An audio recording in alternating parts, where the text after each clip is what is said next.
What's going on, guys? Welcome to another new episode of Geek Haven, a podcast that we usually do very, very, very infrequently. And as you can see, we're not live because YouTube is being a gigantic butthole right now. But so Happy New Year to everybody. As you probably already know, I'm SD Entertainment, or Liam if you like, and with me is once again Volcar-OHNO, aka Volcar-OHNO.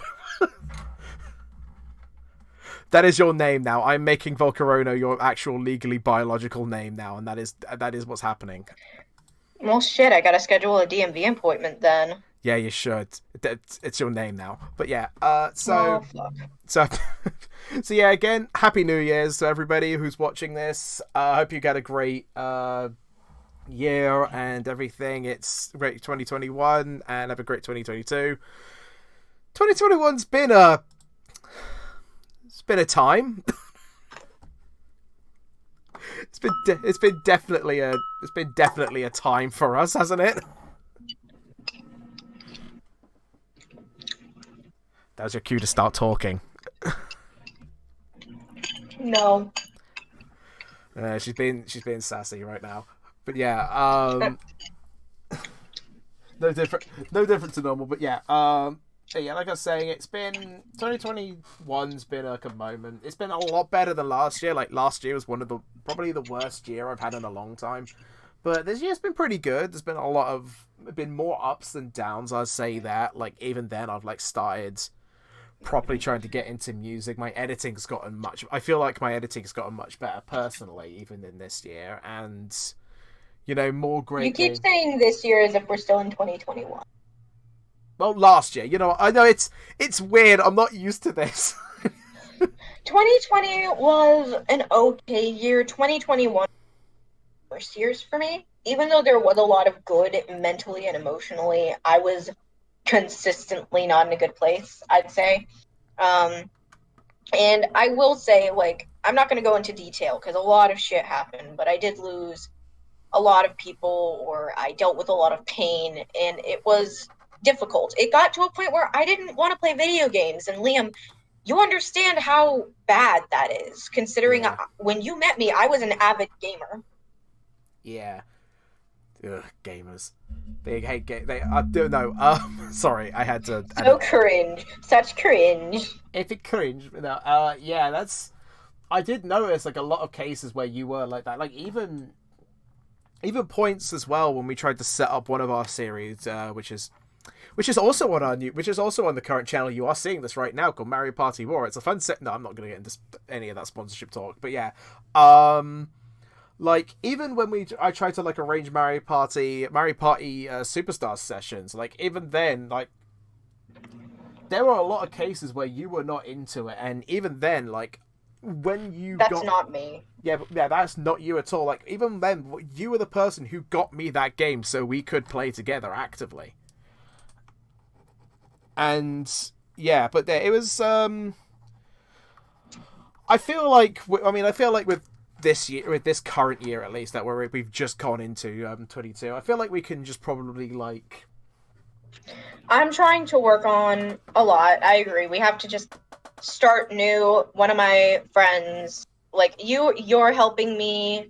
Professor Cannibalist, my roommate, is helping me. Vendrickson is helping me, and a Phantom Chimera and Knight of Breath are helping me alongside Plexi Music and Andre Gael. Which I am very grateful that you guys are in my life because oh boy, have I been struggling. And I Yeah, I try know. not to talk about it, but you guys have been very, very wonderful to me. Yeah, I know. I mean, it gets to a point where you like can't avoid it. It gets to a point where like you really can't avoid anything but going into it, and it's yes, fair enough. But yeah, there's a It's lot of confusing. yeah, it is. But I feel like I feel like maybe just close off like just a brief like recap of just like general life stuff with like just saying like 22 just even for me is like gonna be a year where like I'm trying to focus on new things, trying to like maybe try and get back into music more. Trying I'm start I've already started some new stuff with today anyway by getting back into art finally.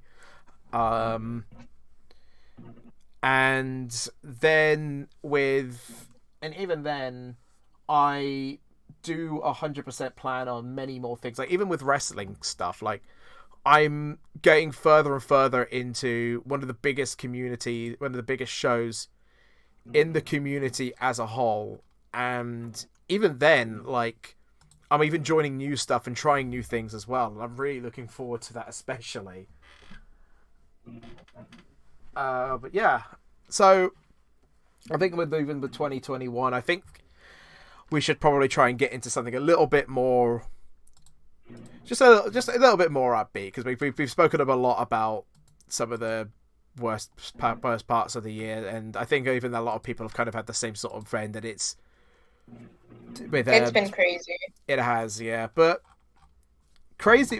games, we've had a lot. We've played a lot of other games as well, even in spite of some of the crazy stuff around it as well. Like, there's been times where we've not been wanting to play, but there's also been times where we have been playing. Like, so with like talking about what games we really, 3 games we really liked last year. Do you want to start? Nah, you can go first. Okay. So I'm going to start with one that isn't necessarily the first out of the is the first out of the 3 actually, but coincidentally enough, because this game was released on my birthday as well. Resident Evil 8 Village. Yeah, a lot of people loved that game. I know that I'm going to be working my way up to playing it because I've been absolutely poor, but yeah. Yeah, it's a good one. It's really fucking good. I wouldn't say it's... Are you sure you're not just saying that because big lady? That's like 70% of the reason, but... Oh, Liam, why? Yeah, for the record, I'm a part of the Lady Dimitrescu horny mode squad. And I'm not ashamed of it. I am not fucking ashamed of it. But yeah, legitimately though, it is a genuinely fantastic game. And I wouldn't say it's scary. Like, for the most part, it's not scary. It's more intense. Like, you can more get surrounded really easily, and a lot of stuff can really, like, hit you in a really freaky way. Like, even, like, Lady Dimitrescu kind of has a sort of, Mr. X mode for those who've played Resident Evil 2, where she just stalks you, and when she spots you, it's fucking intense to be chased by it. I wouldn't say it's Nemesis, because Nemesis isn't as freaky to deal with, because Nemesis is more scripted. So she's a lot more random. She's a lot more unpredictable. Yeah, like you could be on like one of the bottom you could be on one of the top floors after having seen her on the bottom floor, on being on the bottom floor or something, and then all of a sudden you could just leave the one room of the top floor to go into another room, and she's just there. So essentially, it's kind of like, so unlike Nemesis, where you would expect him at certain points, she is completely random. She will never have a scripted pattern to watch out for or anything like that. It's not one of those things where you can be at a part in the game and go, oh, okay, so at this part I know to expect her. Yeah, well, it's more like that's what I was going to get into, actually. The game is separated into, like, different sort of areas with different people who work with the main villain of the game. And the first one you deal with is Lady Dimitrescu, basically. And her area, you're restricted to a gigantic, like, mansion, not too dissimilar from the one kind of similar to the one from Resident Evil 1, in a way. And you are stalked by her a lot through that. Her and her daughters as well. And it's intense but not scary. It's when you get to the dollhouse where it starts to get really fucking scary. Like, a lot of people have agreed with that, and I've kind of gone into this as well on Twitter. That is the first time a game has scared me to tears. Legitimately scared me to actual tears, and I'm not exaggerating by that. That was the most terrifying thing I have ever played in any game ever. Like, the atmosphere, the noises, the thing. I can't say it because you're in the call, and I do not want to spoil the experience for you, but it is the single most scary thing I've ever seen in a video game, and I will goddamn stand by that. Okay, interesting. But yeah, like, even everything, like, even all the moments of the game, even, probably the most interesting thing that was going into the game was Chris Redfield's role in the whole game as well. That was... Seeing how that played out was a lot of fun as well. Hey, Liam, Yeah. random note, real quick. Yeah. I am a Stegosaurus. Yes, you are. Goddamn ASDF movie references. No, I'm sorry, but I'm playing this game and I have a Stegosaurus. That's fair. That's fair. Oh, there's one game I really am tempted to talk about because it was released after this. You know what I'm gonna do? I'm gonna close off the Resident Evil 8 talk by saying it's a fantastic game and it deserves the Golden Joystick Award for Game of the Year. I wouldn't say it is my Game of the Year personally. We'll get into that with the next segment of the podcast. But I just kind of want to close it to kind of just promote everybody to buy a Power Wash Simulator. Buy this game. For the love of all that is holy, buy this game. It is the best game of 2021, and I will stand by that. You good, G? I just love this game. I just really love this game. It's so relaxing. But for the record, for everybody, if you've seen the jokes in the in-jokes about Power Wash Simulator, it doesn't have an overwhelmingly positive review on Steam for no reason. It deserves the positive reviews it gets. It's such a peaceful game. I have thought about it because it's like one of those satisfying games. Something dirty become clean. Yeah. Best thing as well, like this game recently just added so many new things to the game, including online co-op as well. Like, it just recently just added online co-op along with a swath of other new maps as well, including like even some slight story in the background as well for a power washing game. It's really weird. It's like genuinely weird. Anyway, I'm gonna stop rambling on about Power Wash Simulator and I'm gonna let you talk about yours now. Okay. I would have to say I'm gonna go in order from least to best, in my opinion. Okay. I would have to say in my third slot, it would probably be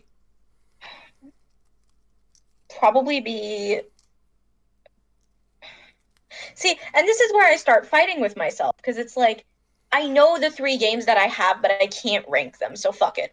I would have to say Brilliant Diamond was one of my top games 2021. Why would it be though? Brilliant Diamond is such a terrible game. Why would you do this? I'm joking. I love it. Don't turn into a Gen 1er.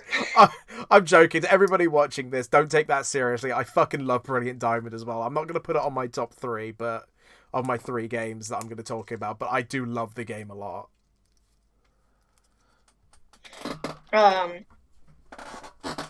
But what else was this? You talk about Brilliant Diamond. Right. Brilliant Diamond is up there. I would have to say another good one that I've really enjoyed has been Guild Wars 2. Oh, yeah, yeah.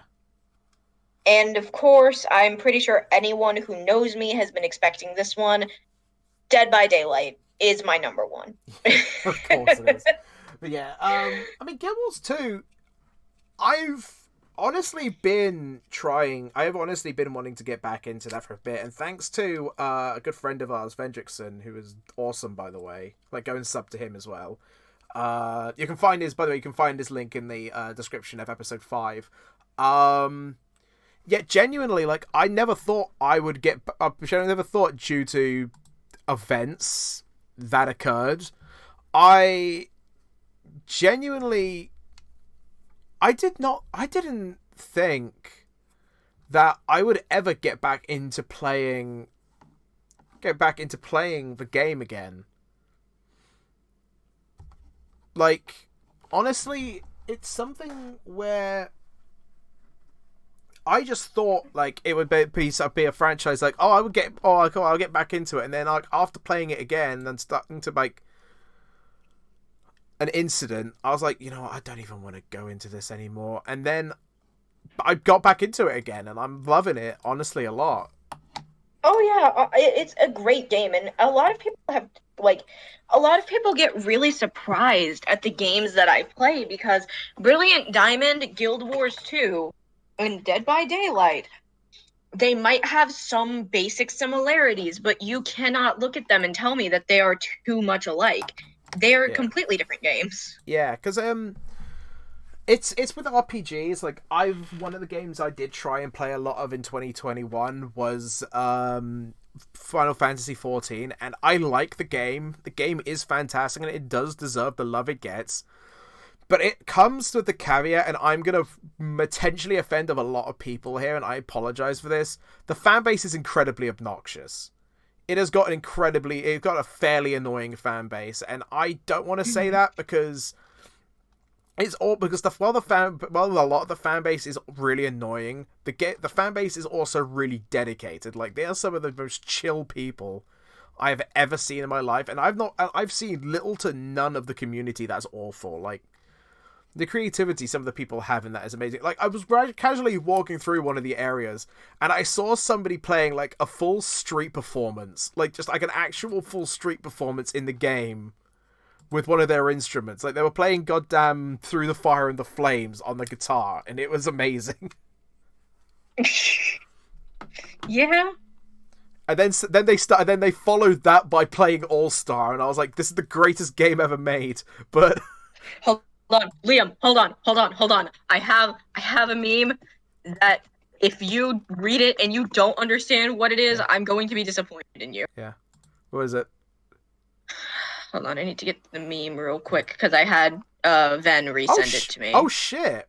Oh no! Oh god! Okay. What? One of my favorite wrestlers in WWE called Roman Reigns, who's currently world champion, just tested positive for COVID. Oh no! That's terrible. And it's awful timed as well because he was supposed to be on the card for tonight's show. Oh no! Luckily, they did make a compromise, but like, Jesus, that sucks. Well, we're off to an amazing start for 2022 already. Somebody wants to tell me hands off.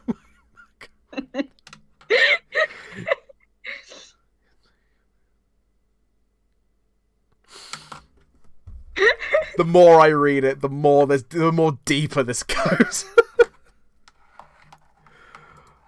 Oh, I love it. I love it so much. Actually, hold on. Can I post it here? No, I can't. Never mind. But yeah, I'm gonna get into my second game. Because you're doing yours in order of least to best. I'm doing mine more in release order. Another one I want to talk about a lot was Ratchet and Clank Rift Apart. Because, okay, I want to say to everybody, I love Ratchet and Clank. Like, that was when the PS2 era. Well, I was around like significantly, mainly during the PS2 era. Like, I was around. Like, I was big. The PS1 was my first system, but my first system, like the one I played non-stop, was the PS2. Like, with Ratchet and Clank 1, 2, and 3, fucking Jak and Daxter, Sly Cooper. You know, I wasn't expecting you to talk about Ratchet and Clank. I was expecting you to talk about Crash Bandicoot somehow, but it's because Crash didn't really because It's About Time was 2020. It was about 2020. I would have. If it came out, I mean, the PS5 and Series X version came out this year, so I guess I could talk about that, but I don't want to kind of cheat around the system. So, I mean, to be fair, Dead by Daylight came out in 2016, but it's one of those games where it's always updating. It's because Dead by Daylight kind of lost a bit of its. Gotta be honest, lost a teensy bit of its relevancy, and it's kind of gotten back into the public eye this year. Yeah, it got back into the public eye more in 2021. Guild Wars, again, has released beforehand, but part of the reason why I also wasn't restricting it to year was because you didn't. Yeah. Yeah. I wanted to challenge myself a little bit by restricting it to games my games that came out last year that I played, but That's respectable. But yeah, like even with this, like it plays, which is really impressive because I enjoyed its predecessor, which was fun fact for those who didn't know, was not just a remake of the original game, but was also a tie-in to the movie. And it was better than the movie in every way. Which, I mean, I don't want to, like, trash the movie, because it makes me sad that the movie was really not as good as it was. But I just love Ratchet and Clank, man. Like, the franchise is fucking wonderful, and this game is wonderful as well. Like, the controls, the atmosphere, the gameplay, like, it's a beautiful game as well. Like, it utilizes the PS5 flawlessly. Plus, also the references to, like, so much of, like, the history of Ratchet and Clank as well is just wonderful. Yeah. And there's just so much about it I just love a lot. I'm still unrelated since. Sorry. No, it's fine. Go on. I didn't know where I was going with this anyway. Go on. Unrelated, since you mentioned Easter eggs, do you want to know one of the best Easter eggs I've seen, like, in general? What's that? Do you remember Ocarina of Time, the first time you meet Zelda, when you look in through windows, sides of... Is it the Mario one? The Mario, Luigi, Peach, I think Donkey Kong and Yoshi are there too. Yeah, I remember that. That is one of the best Easter eggs ever. They enhanced that a little bit for the 3DS one, didn't they, as well? I don't know. I didn't play through the 3DS one. Oh, I thought you had the 3DS games. Professor Cannibalist and I have the games, but, depression. I haven't played them. That's respectable. But yeah, Ratchet and Clank is great. One game I do want to talk about that's my most recent one I've been actively playing is Halo Infinite. Mm-hmm. Like the campaign for Halo Infinite specifically. The multiplayer is good, but the campaign is just... Being a Halo fan itself, like, I've loved all of the main series games except for 5, but we don't talk about 5. Seriously, 5 is terrible. I could go on a hour-long tangent about the game, but I'm not going to here. I am a Stegosaurus. Yes, you are. But yeah. Welcome to Geek Haven, where we go off topic every 5 minutes. Attention span. No, it's fine. It's funny. I like the gimmick of this, of us having the attention span of a goat, basically. But you have the attention span of a goat. That's true. That's why I'm saying it. But yeah, I am a goat. Your mom's a goat. oh, air horns. I don't have an air horn to play. Plus, there's people sleeping next door. Yeah, but yeah, I didn't think, being a Halo fan, that an open world would fit the Halo formula so perfectly, but it does. Mm-hmm. It genuinely does fit it wonderfully as well. Plus the little, like, brief storyline bits as well, and they're sort of adding a somewhat decent, somewhat, like, sizable, like, more deeper humanity to Chief, who, while he has had humanity elements beforehand, especially in 4, it's not been as prominent as I've been saying, in my opinion, it's not been as prominent in any of the other games that it has been in this one. Mm-hmm. I still haven't, the game is so big though, I still haven't finished it. I genuinely still haven't finished a game, mostly because there's so many other games that I also have on here I want to play as well, such as Immortal Phoenix Rising as well, which I also suggest. It's like what happens if Kid Icarus got a Breath of the Wild treatment. It is awesome, but beside the point. It's genuinely, but it's just because it's so fucking colossal that I keep getting distracted. I'm sorry, I just got distracted because I saw that Kirby and the Forgotten Land is... Oh, is it? Yes. And now yeah. I'm just excited because I love Kirby. Me too. Like, I'm just excited for the prospect of finally I'm getting a 3D Kirby game, like an actual 3D Kirby game. But I want to talk. But there's another game I want to talk about, which is going to be a fairly decent segue to the next big topic we're going to want to see if we can go into for the next few hours. Hours? Mm-hmm. No, moments. Sorry, not hours. Jesus Christ, I'm not keeping you here that long. I couldn't even keep patience with my being around me for that long. And that is Metroid Dread. Yes. Which yes. I didn't talk about that because the main prerogative of this, I wanted the main prerogative of this thing to be just us shooting the shit about Metroid overall, as well as also getting distracted, because that's just us as human people. I'm gonna put a spoiler warning here. This is going to talk about Metroid Dread and the gameplay and the spoilers that have to do with, some of the biggest reveals I think that I wasn't expecting at all. Yeah. So if you don't want that, don't listen to it until you've beaten the game. Also, I'm also going to put a fanboy warning as here, because I'm just going to state this is my number one game of 2021. Like, this is just out of every game I've played, nothing last year came close to giving me the genuine amount of joy that Dread made me feel. Like, I love this fucking game so much. It's a really good game. I'm not going to say it's my game of 2020, but it is absolutely an amazing game. And I think that Nintendo did everything right with Metroid Dread, except for one thing. What's that? Why are the Emmys so annoying? I know. Some of them, I swear, it's like they were trying to make things unbearable. I think they were.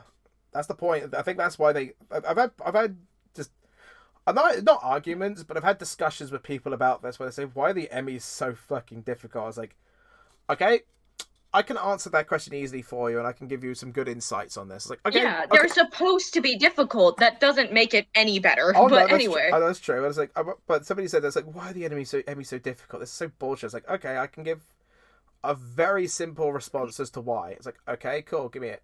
What's the name? What's the subtitle of the game? Dread. There we go.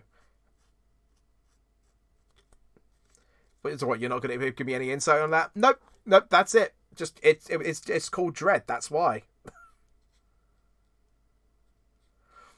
But they're legitimately though, they're ignoring that joke a sec. I do with the Emmys, like, a lot of them are incredibly frustrating to deal with, but at the same time, that also kind of enhances the feel I think they wanted to go for. Oh yeah, absolutely. They did a good job with the game. I just it's a difficult game, and I do like a challenge. That doesn't mean I'm not gonna bitch about it. Oh no, that's true. It's I mean, even then with like a lot of stuff going into it, like I was a lot of stuff I was just close to, because I genuinely didn't know about the tease that they did in Samus Returns for it, because I don't think you've seen this, did I? I don't think you've seen this. I might have spoken to you about this to you once, but I don't think I haven't spoken to this on stream, so I'm going to. So with Samus Returns was made by the same guys who made Dread, basically, Mercury Steam, who were kind of underground at first, but this game has shot them into the fucking stratosphere as far as I'm concerned. Yeah. Afterwards, sorry, so to continue the distraction, I saw a meme and I'm moving away. I'm closing Twitter. I'm gonna full screen OBS. But yeah, there was a scene at the end of the game where you get a thing called Chozo memories, which are kind of like the ones that you get in Dread. Mm-hmm. But they tell the story of SR38, the planet SR388, and like sort of in a way the creation of the Metroids, and even in a way sort of like the history of the Chozo's relationship with the Metroids. And there's 10 of them.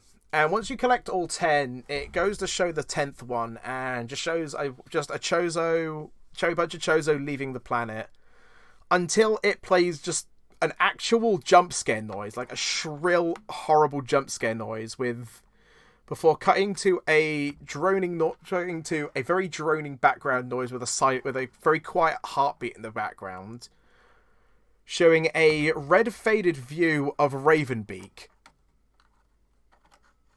who this is where the spoiler comes in, is the main villain of Metroid Dread. So they were teasing this shit. No, what annoys me, I both love and I hate it, and you'll understand what I mean when I say what I say. I both love and hate the fact that they fucking Darth Vader'd Ravenbeak. Oh, I know what you're talking about. I know exactly what you're talking about as well. I know. I don't know. I think it's kind of cool. I think it's a kind of cool little revelation that nobody really... I think people kind of saw it coming, but not many people did, just because of Samus's relation with the Chozo. But I'm just really impressed. I really think it's really awesome with the fact that they were teasing Dread's mere existence as far back as 2017. Oh yeah. This is one of those things where I have to say a lot of people would make fun of Metroid because, oh, Metroid's dead. Metroid's dead. Metroid was never dead. This was one of those things where they took whatever bullshit people could say about it, and they turned it into Dread, from dead to Dread. And what's even crazier is the fact that I know that I think you said one of the game developers for God of War was talking about how Metroid Dread was so poorly made when he just didn't know how to be a basic functioning human being. The thing is as well, he was proof that it was proof on stream that he was playing the game absolutely terribly and saying it as well. Like, he was playing it live on stream. I know, and he was like looking for a wall or some shit. I don't know. But I just want to say, like, the guttural noise I made out of my system when I saw Dread was announced, because I've known about Dread since about 2007. Like, since when IGN basically revealed that there was a brief thing about Metroid Project Dread in Prime 3. Like, I've known about this game since 2007, and I've been, like, theorizing, it's like, oh, is it real? Could it finally come out? Like, is it actually going to happen for the DS? And then, like, it didn't. I was like, oh, is it going to come out for the 3DS? And I was like, no, it didn't even then. I was like, okay, so the game's a lie, basically. Yeah, the game's not a lie. This is a conspiracy theory. It does not exist. That legitimately, I was under the impression that Dread was literally just like a fan-made theory at this point. Like, people thought it was a thing, and like it never wasn't going to be a thing, and then it became a thing, and now it's a thing, and it's as good as everybody thought it was.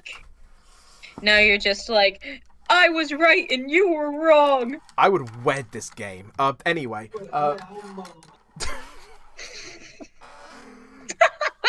But yeah, there is one. But yeah, honestly, that was great.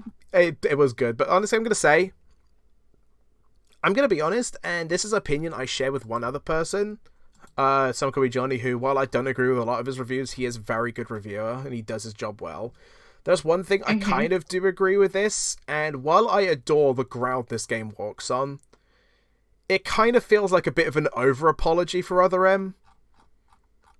I don't really think about that, but that's also because I was never really mad at Other M. My only qualm with the game was how short it was for what you got. Yeah, I kind of just, like, I didn't have a problem with Other M personally. Like, at first I was kind of like, people kind of overreacting about both the game and the story. It's not that bad. And then I decided one day, you know what? I haven't played the game in a while. I want to do a full playthrough of it again, to see what my opinion of it is now, see if it's changed. And it did change a fair bit to going into, like, oh yeah, you know, the story is pretty dire, to be honest with you. But I like the game. The story isn't as good as it could have been. It feels like it was rushed. It feels like it was kind of sloppy. And I feel like that would have been a bit more acceptable if it hadn't been placed in the timeline where it was going to be placed before it was considered officially non-canon. Because if this was like the start of Samus's career as a bounty hunter, like before that, I could definitely have seen so much of it. Because a lot of people were like, oh, I'm really sad that Samus regressed as a character from Other M to Dread because she's not emotional anymore. If they had placed Other M at the beginning of her career, at the beginning of her timeline, then that would have made a lot more sense, because Samus has always been stoic and very quiet and very willing to kill, except for Other M. Yeah. Also, what the fuck are they talking about? Samus not emotional. Did you play the game? Did they play the game? Like fucking. Did you see They were specifically referring to the cutscene where you meet Kraid and Samus just point blank shoots him in the face. But there's one.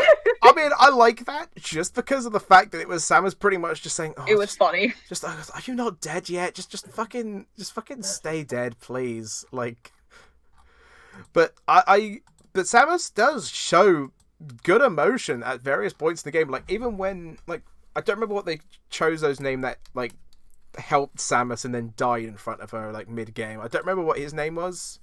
Oh my god, this is gonna bother me. You had Ravenbeak, and then you had Ravenbeak was the villain, and then Silent Robe. Silent Robe. Quiet Robe, was it? I think it was Quiet Robe. Silent Robe. Either Quiet Robe or Silent. One of the two. But yeah, it was Quiet Robe. It was Quiet Robe. I just loaded up the wiki, yeah. But even when Quiet Robe was killed, you could see how fucking pissed she was when she saw him drop. And what the fuck? What the look at this stupid asshole. But sorry, she sent me something in the fucking. It's hilarious. Oh, I love Tintin.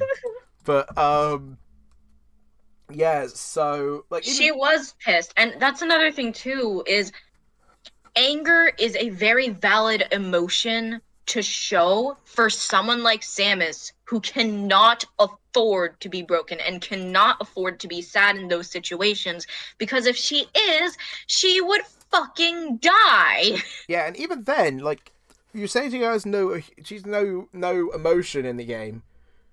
You could see when, again, biggest spoiler alert, by the way, when she, probably my favorite scene in the game, when she got the fucking Metroid suit. You can see she was fucking screaming in actual anger just from how tired of Ravenbeak's shit she was. I feel like everyone has been tired of Ravenbeak's shit at that point. Yeah, I love that. I want to gush over that suit design. By the way, I love that suit design so much. It's so fucking cool. I love it. I'm gonna say this. This is gonna sound really, really messed up.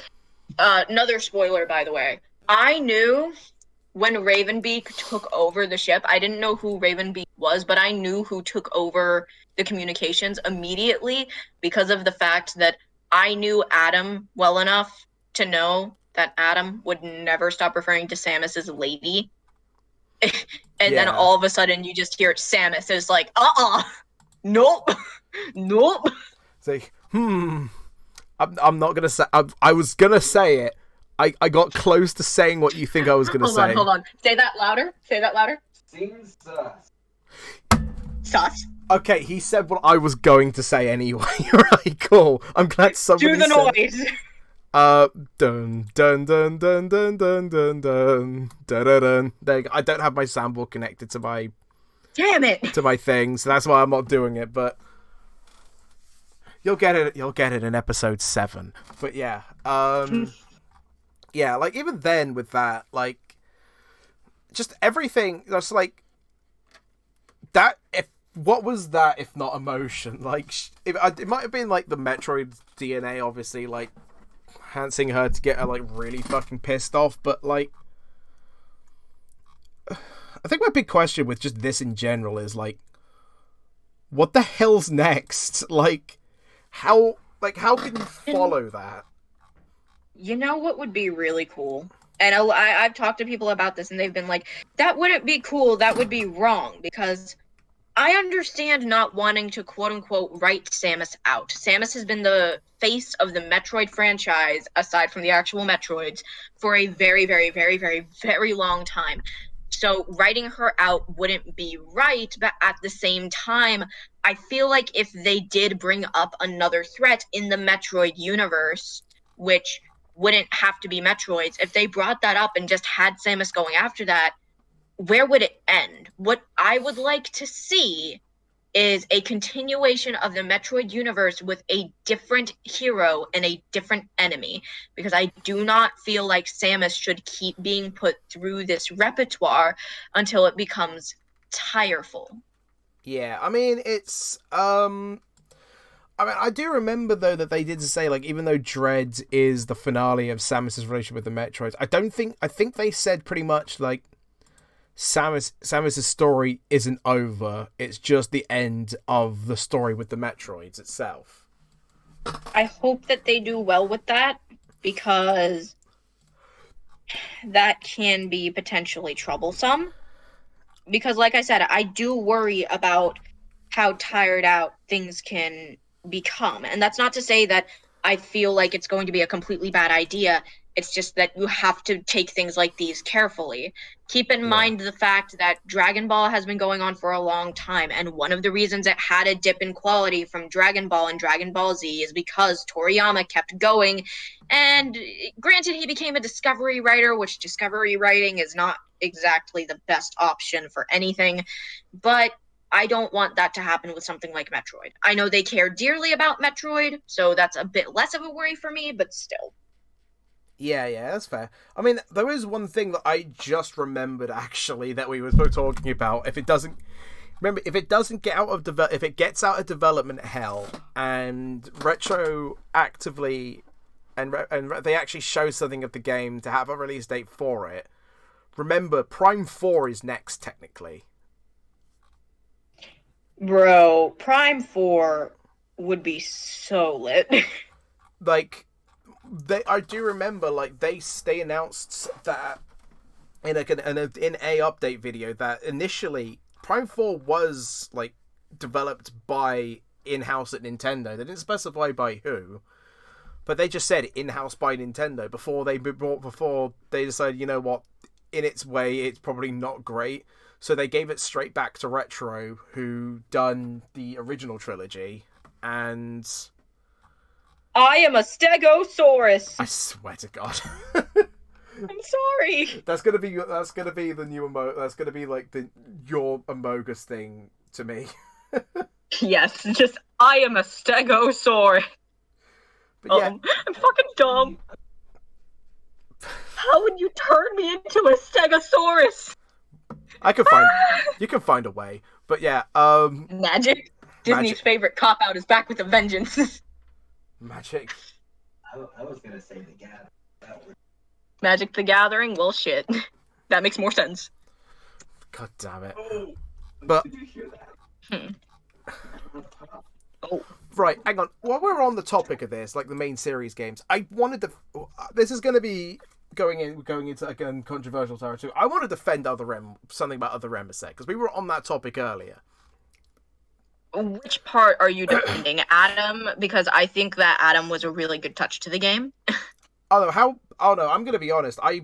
Personally, for me, I'm the exact opposite. While I'm happy they actually represented Adam, they're going to represent Adam in some way, how they handled him was fucking terrible in the game. No, I'm going to be honest. Like, I'm going to get into that in a sec. I'm going to defend the Ridley scene a sec. I want to defend the Ridley scene, like, vehemently. Because everybody said, like, Samus should not have post-traumatic stress disorder. She has dealt with Ridley multiple times before. That's not how PTSD works. I know exactly. It's like she's dealt with Ridley fought Ridley multiple times before in both Prime 3, the original Metroid's if considering Samus could be as do you mind if I spoil Samus Returns at all? Nope, go ahead. Okay, Ridley was the final boss of Samus Returns. And that was not in the what happened in Metroid 2. In Metroid 2, you just got to the ship and Samus just left SR388. So so that's now canon. So she's fought Ridley in Metroid 2, Prime 3, and in Super. She's fought Ridley 5 times before this, and so you think so that was what people were getting upset about, that she's fought on 5 times before this and she still had PTSD. I could defend that by saying, think about this. In Super Metroid, you saw Ridley shatter.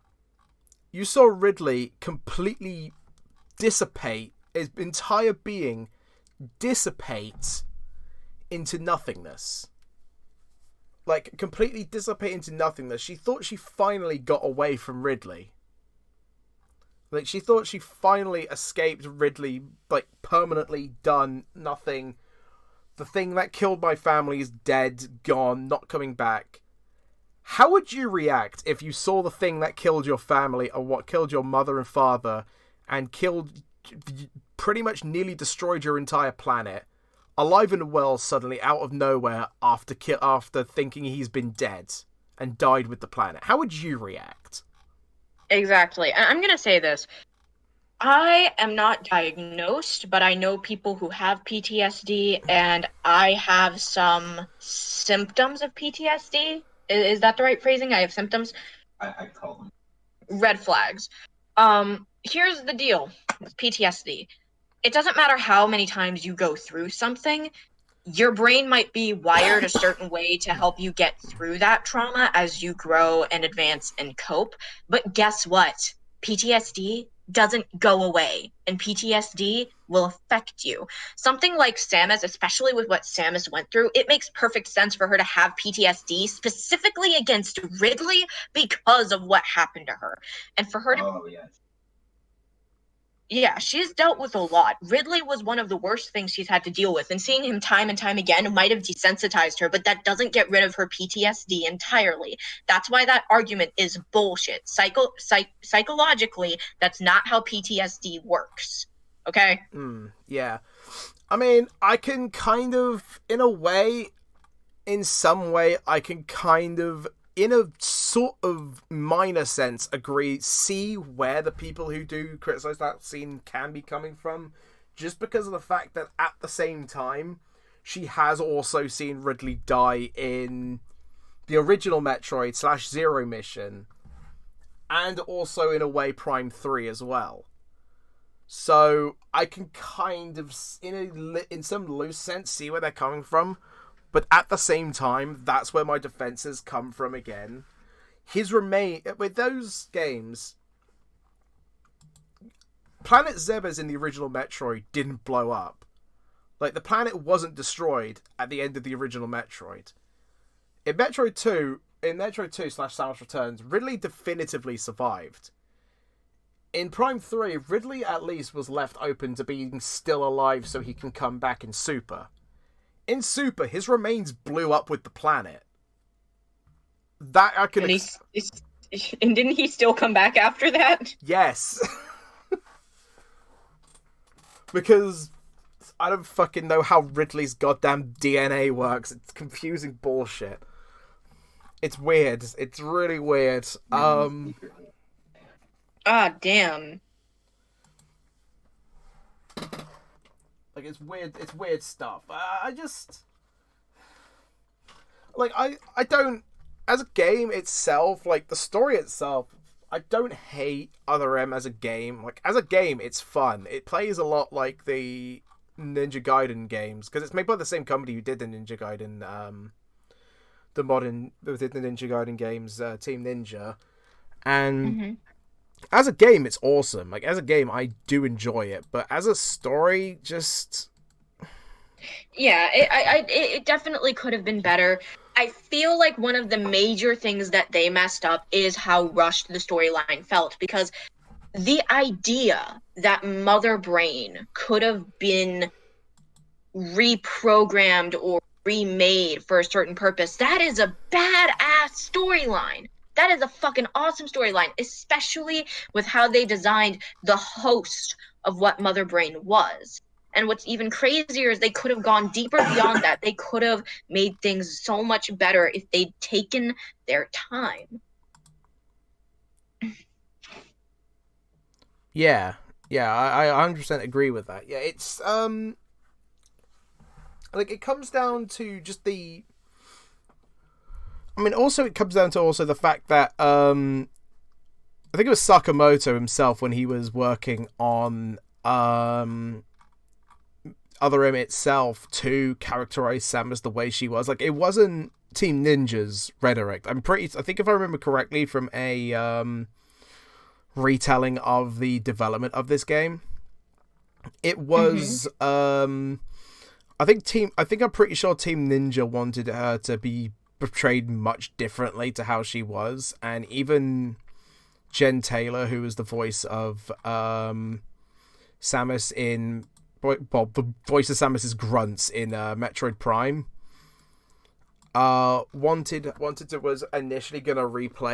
initially auditioned for the role again. But then was they went with who voiced her in the current game, and just the direction was just like really not good. Yeah.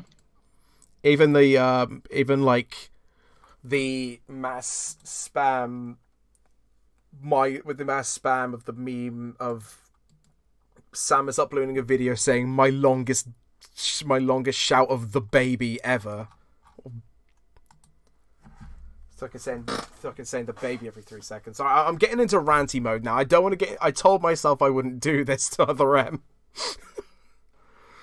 Yeah, no, I understand you not liking Other M. I'm not a big fan of it, but it doesn't bother me as much.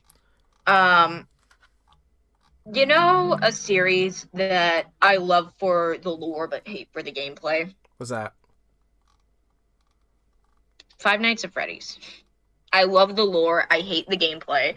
For the first few games, they tried to make it interesting. They tried to switch things up. I know Sister Location and Security Breach have been, oh boy, Security Breach.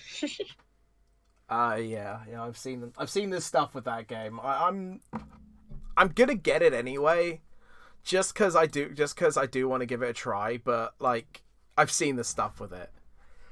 Yeah. I think that one of the most difficult things when it comes to games anymore is the fact that we are very critical people at this point.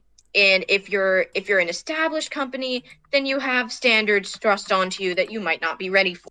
If you're, an independent, maker, you have to think about a bunch of different things. It's a lot to take on. I feel like the gaming industry has its issues, but I think that 2021 was a year of many different varieties coming out. Though I will say I was shocked to find out about Yandere Simulator's updates after how long. Have they actually updated the game at all? According to Yandev, he was like, "Oh, I finally finished coding on the rivals, and it's gonna be finished soon." And I'm like, "It took you how long to do that?" How soon are we talking now? Knowing you, how soon are we talking here? 2 years, 3 years, 5 years, 10 years? I don't feel bad. The Coom Chalet. Anyway, I let that one slip. But yeah, literally, like with FNAF anyway, as is, like there we go. We can. You know what? Fuck it. I'm rebranding this episode. This is no longer just about Metroid now. This is a completely regular episode of us rambling about nonsense and random games. Fuck it. But yeah. One game I will say does have really good gameplay is the VR one. Mm-hmm. Like, as you know, I think I can even even speaking to somebody who's I don't think has ever played VR before. I think you can tell just how much of an eternal nightmare FNAF in VR is. Like, how fucking terrifying it is. It's it up and being somebody who owns Help Wanted in VR itself and has played it in VR. I mean, no likey. It's the one of the few times FNAF has genuinely freaked me out. Hey, Liam. Yeah. White woman jump scare. White woman jump scare, yes.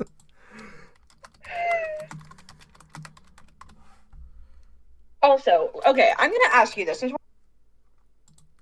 And now, I need to ask, what is your stance on M ratings and what is, like, who should be playing M-rated games? Because I was raised in a household where by the time I was 15, my mom had no problem with me playing something like God of War, but she needed to be in the room and it was for a limited amount of time.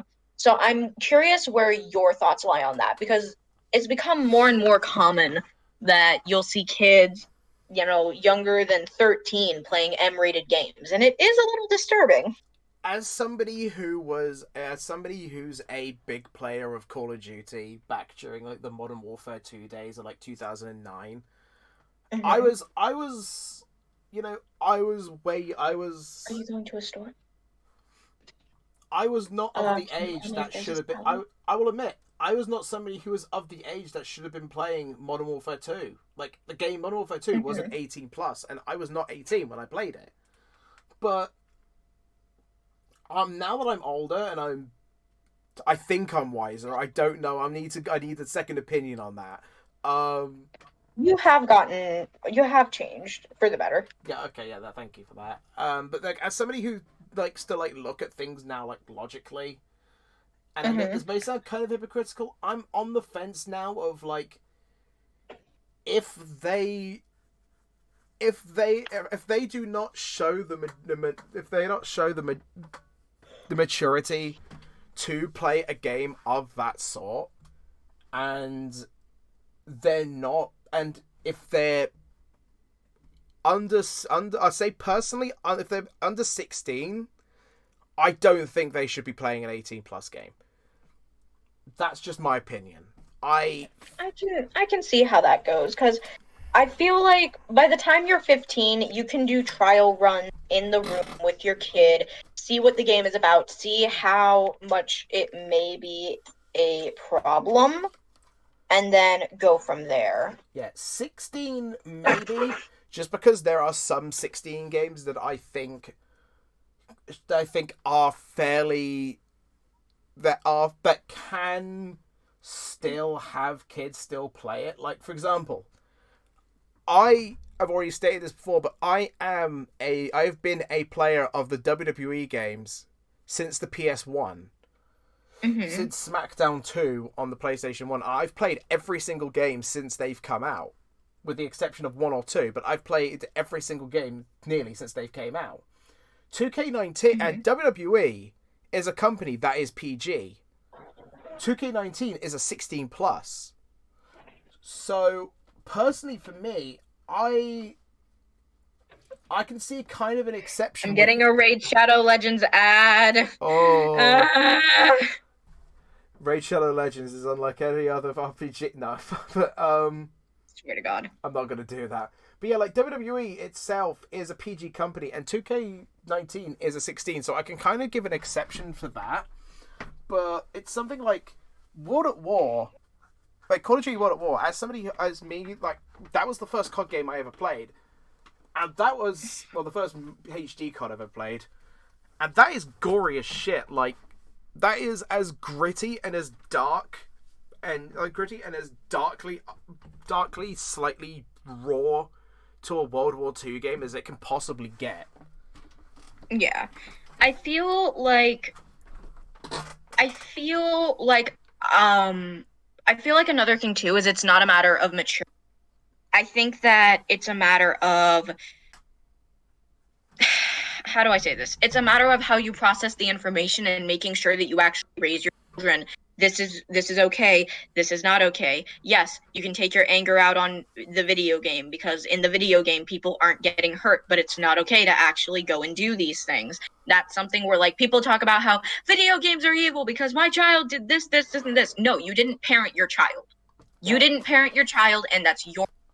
Plus, hasn't it been factually proven that games with like violent tendencies in a way cause an actually pretty decent outlet for those kinds of... Yes, a lot of bully victims or people who are bullies, that's how they take out their anger so they don't hurt people because they don't want to hurt people. That's not who they are. Yeah, because like even guys, again, I'm gonna stay on stream. I mean, it's kind of very very basic bitch opinion, but I love Grand Theft Auto. I've been a big... That's not basic, bitch. You're just basic. That's true. But I've not been a fan of the games for years. To be honest, I didn't start playing until GTA 4. But but since GTA 4, I've become a huge fan of the games, and that's been the one that has been attacked the most for people saying like video games cause violence, when GTA is probably the key example I can give to a game that is perfect for as a perfect outlet game. Do you want to know what my outlet game was? What's that? It changed depending on the day when I was younger, but when I was younger, my outlet game was Mario Party 3. Then it was Legend of Zelda. Then, as I grew older and I played more games, it escalated. Right now, my vent games are Dead by Daylight and Resident Evil 4. And somehow out of all of those games you've just listed, Mario Party is the most dangerous one of all of them. It really is. But yeah, like oh god, I love fucking Superstars though, genuinely. Anyway, Superstars is good. I forgot like Superstars a little bit. It kind of goes into my top 3. Like, yeah, it's kind of in my top 3. Yeah. Even though it's not as in my top 3 to be. Yeah. Do you think they should add free DLC to like add more boards for the game? Yes, I feel like they should add free DLC. If they need to add DLC and put money to it, something where it's like the Smash DLC, where it was only like a few bucks per character.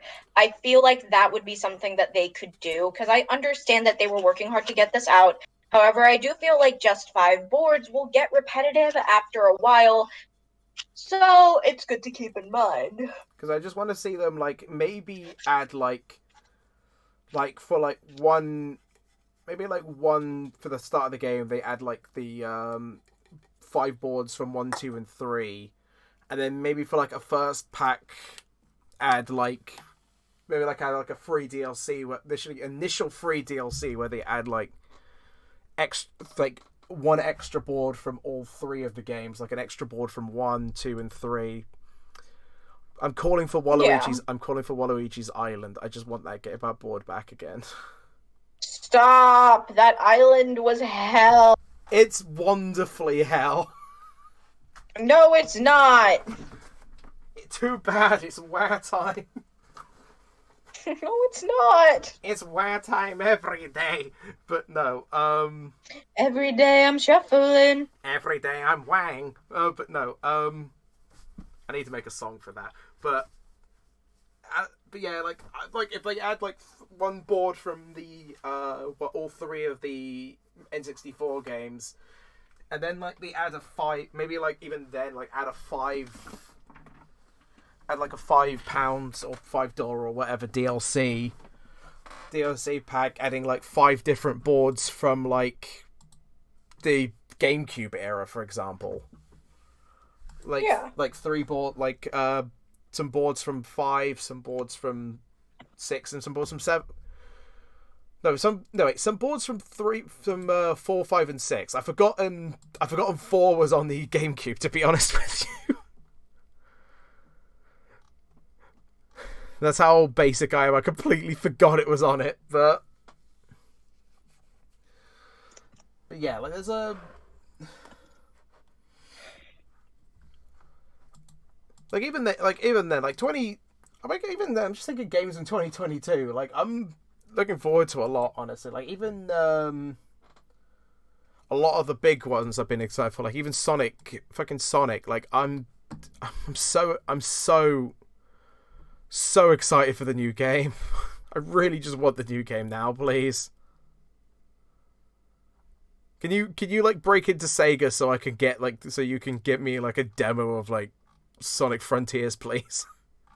I'm gonna be real with you. This is okay. I feel like this should be one of the last things we talk about because I think we've been at this for like an hour, but I could be wrong. Hour 5 minutes.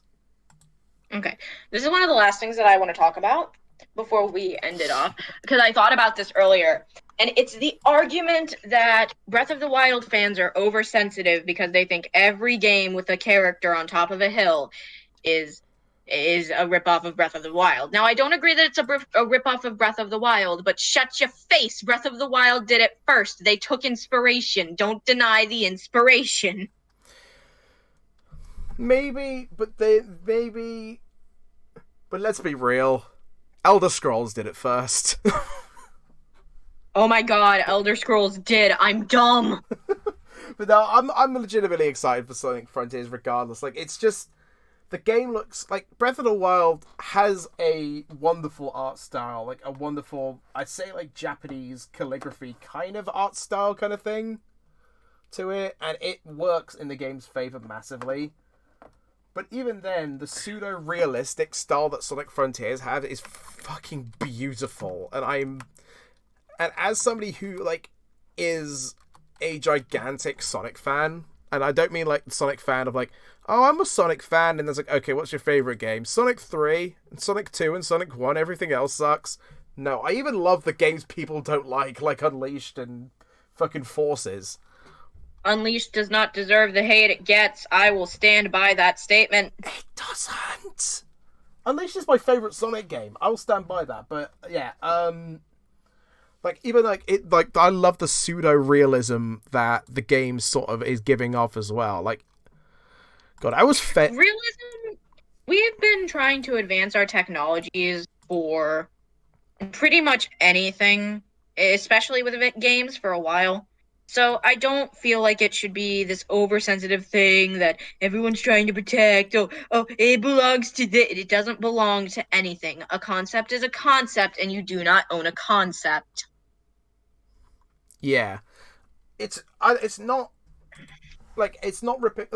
this has been going on since Doom, like the Doom era. Like every single time like a new FPS was released in the wake of like Doom was called a Doom clone, or every single mascot platformer released in the wake of the original Super Mario Brothers back on the NES was a Mario clone, or even like a Sonic clone. Justice for Bubsy, goddammit. But no, so, I never thought I would. I said that as a meme, and I felt bile in the back of my throat as I said that. You really don't like Bubsy, do you? Bubsy 3D, no. The original Bubsy I do like quite a fair bit, I must confess. But yeah, You sound so British. I must confess. I know. I am. I want to stream Bubsy, the original one time. But yeah, like honestly, like even just as a closing thought, just proper closing thought. 22, like there's so much for 2022 that I'm genuinely excited for. Oh yeah. Even with January, like one of my first games is this month already, and that's fucking Pokemon. Like, Pokemon Legends Arceus is coming out. I can finally see what the hell that game's going to be all about, and if I'm going to be getting the Darkrai event finally, or we're finally going to get the Arceus event, because yeah, I just want Arceus to be actual capturable again in the proper Pokemon game. But yeah, with a closing thought, I'm gonna end off the podcast today. Again, yeah, it's not live, I know. I'm gonna work on trying to get the thing itself ready for live streaming again on our channel, on the new channel. Plus also we're gonna, because we only really did 5 episodes of this last year.